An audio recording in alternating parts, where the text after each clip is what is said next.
Tips and tricks, sports photography, shutter speed. Let's get into it. There's a chart online that I got that I'm gonna use as a reference point. Here it is.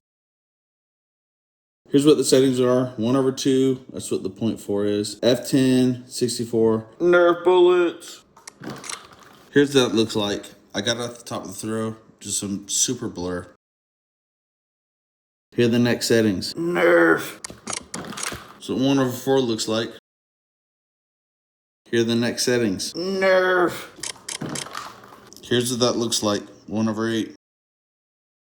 Here are the next settings. Nerf. Here's what that looks like.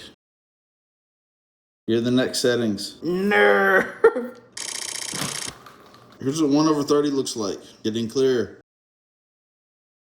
The next settings. I'm trying to keep it even with the F10, but it may change because I don't want to crank up my ISO. Nerf.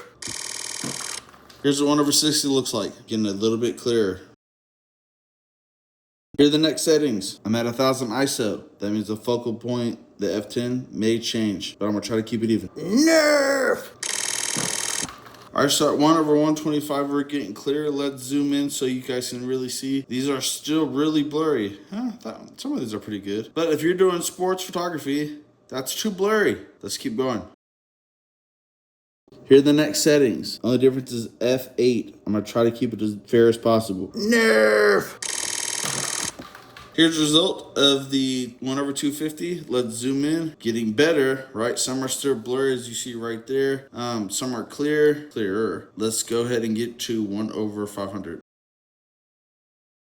Here's the settings. 1/500, F8. 2500 is the ISO. Trying to keep it as fair as possible. Nerf!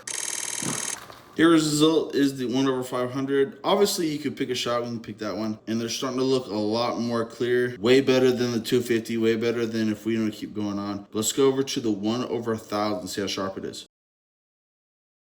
Last test, we have 1/1000, F8, 5000 ISO. Nerf!